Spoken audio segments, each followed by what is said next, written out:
Welcome to my review on Destiny Beta. Now, I'll let you know, I'm going to give you, as you can read through, the three classes that you can actually be.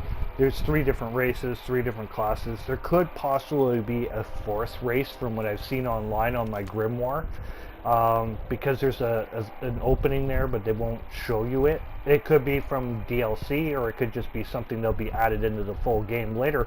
As it is for the expansion packs, though, they want 30 some odd dollars. Now, if that's worth it for you, I'd say go for it. For me, it's a little iffy right now because it's kind of steep, especially when game prices are up to almost 70 bucks right now. So I'm just kind of like, well, I'll wait and see.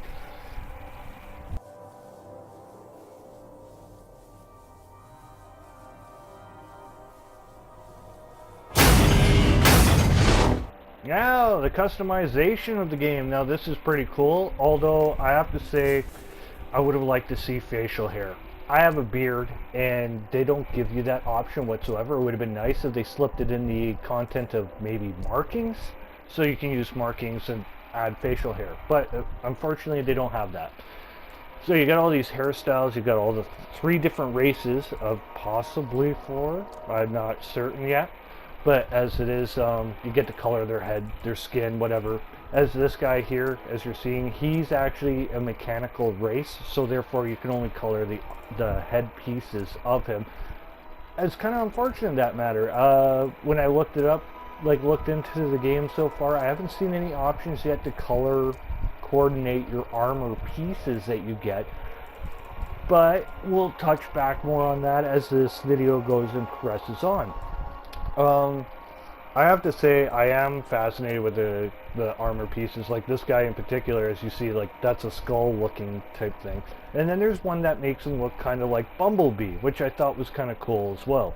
All in all, I have to say I like the mechanical features over the human and the other race that looks sort of like something out of the movie Prometheus. But you know, either way, I do like them all. It's just I'm kind of drawn more to the mechanical look, just because it's something different, it's something new. But I've noticed there's a lot of other people out there that are drawn towards it too because of that exact same thing. But hey, you know what?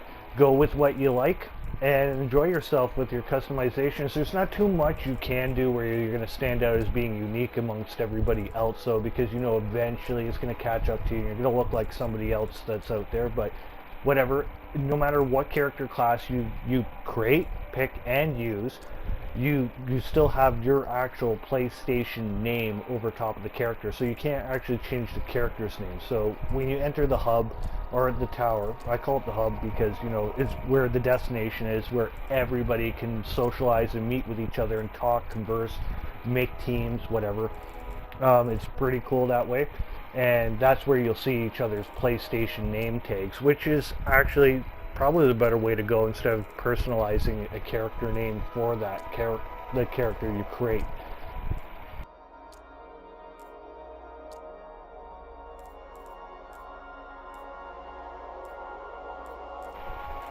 You know, all in all, you'll hear me at the end of this video tutorial, I'll tell you, but straight out, I'll tell you it's a 9 out of 10. Almost a 10 out of 10. But for me, it'd be a 9 out of 10 because there's some things I'd like to see. But you know what? It's all up in the air. We'll see when the full game comes out. Maybe some of these things that I'm hoping that will appear in the game will actually appear in the game. But I tell you right now, I'm so addicted to this game. It is like the best thing in a while. I'll tell you, it gives a Borderlands a run for its money, but even still, it doesn't have the humor story content lines that Borderlands does.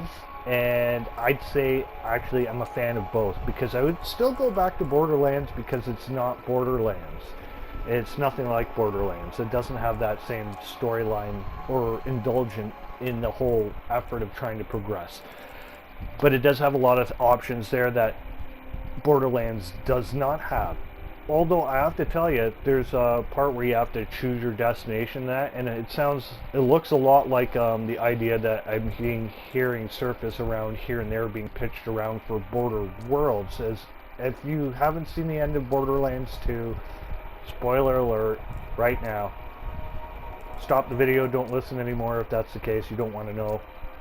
but I'm speculating because of how the game ends that you're going to actually have the option to travel to different worlds, because they show at the end of Borderlands 2 that there are more than just one vault on several different planets. So that could be a possibility of it playing a lot like Destiny is going to be playing in this game. And you know what? I'm so looking forward to that. But as it is for Destiny as a whole, like the options and features in here are great. I'd just like to see a little more, like more colors maybe, because I hate the fact that, say, skin coloring, you can't pick any color. It would have been nice to pick shades of red, not just orange. So you can mix and match, you know, like that, like right here on this marking, I'd like to make it look like it's a blood stain, but I don't have the color option of red there. I don't know why. Whatever.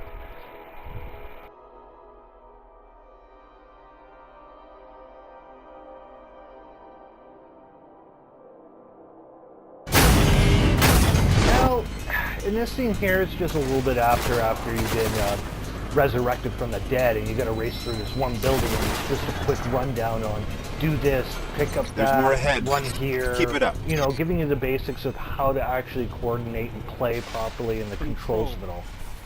Now, this is the Crucible, where you play online and you get, like, you work up points towards doing something. Right, I haven't explored it all right now because I was at 25 of 100, and that's only the first actual mission online.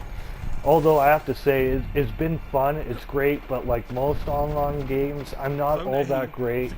Well, actually, I really suck. At times, I'm really good. It all depends on the players you go against, and it seems like there's a lot of people out there.